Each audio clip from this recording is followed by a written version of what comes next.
n'agamba kyasobola okukolera nnyina kufuuka president. Yagambye atya? The only way I can repay my mother is by being a president of Uganda, and I shall definitely. Okwebaza mama wokuzaala okubeererawo. Okuzaala ne byeyamukolera. Yeah.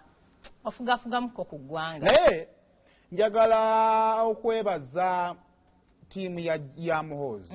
Omanyi mu Uganda promotion is about talkability. Agenda okuba omukulu nagenda kujja kuba president. Naye baali balina okutumukaka. Oba kitegeera nti mu bulamu bw'ensi n'atayagala mwogerako. You've been forced somewhere somehow okumwogerako. Wanjukako post gye yakoba yakubya post ze Kenya bwe yamaliriza nga akutte opposition leaders abamu Uganda babiri.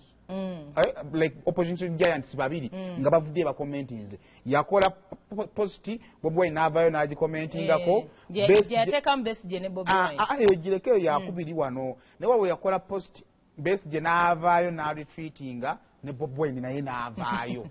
Oba kitegeera. So nze kunze nganze olwakuba mu mwine bye tujja tugamba nenda tekitwandikikoze wandikikoze naye bwe tugenda stage esooka eya promotion is publicity.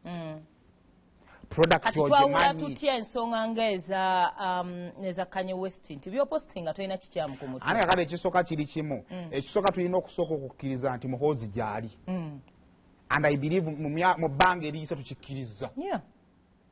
Era kale bwe muli mu Uganda akkiriza nti Muhoozi akola ki? Gyali. Kati ekibuuzo ekijja okuddako asobola. Oba jasi waliwo ekyamu. Oba kitegeera. Kati wano tukyali mu kya gyali. Era nze ndowooza bakikoze bulungi. Kubanga kati ekibuuzo kya Twitter tosobola Twitter simagiveeko nakyo kibuuzo kyakwongerayo kumukakasa nti gyali. Kubanga singa abaali basobola omugambako nti va ku Twitter bandiyadde yagikola ki? Anko yakyogerako gyatava. N'akyapostinga ku Twitter eki? N'agenda n'apostinga ku Twitter taata we n'avaayo ne yeetonda akyali ku Twitter eki? Kati kitegeeza ne Twitter bagikozesanga platform okwongera okumwogerako. So kakati ekyokutulaga nti gyali kiba kikoze bulungi. Kati wali ewasobola maybe we tujja okulabira. Oba social media teyali nnene nnyo oba nze yali omuto. But this when it felt like our president talinayo n'abaana. Gali omwana ogu? Natasha. Yerinnya eryali kati okukuba Natasha ave mu mawulire Muhoozi oddewo alinga ne ba Muhoozi baali babiri ngalo kubanga Muhoozi abadde yalina egundi bbiri by the way. Ng'olina okujjawo Natasha. Oba segera bw'amala okujjawo Natasha tulina Muhoozi minister kati boza state minister gwe bajja mu magini bamufula state minister nga naye yennyini alina omukuba. Kati kitegeeza mu bbanga ery'omwaka ogumu bukyanga tuva mu kalulu Natasha amutwerabizza ne Muhoozi minister yasookangawo amugjeyo kati Muhoozi bw'oyogera ku Muhoozi omanyi Muhoozi ogu? Muhoozi owaffe omwana owaako. Owookuna first son. So nze ndowooza existence ya Muhoozi bakikoze bulungi kati awaddako wali. Wetulinzi. Asobola. Ku ballot paper alinnyako. Kati awo waliwo bimu.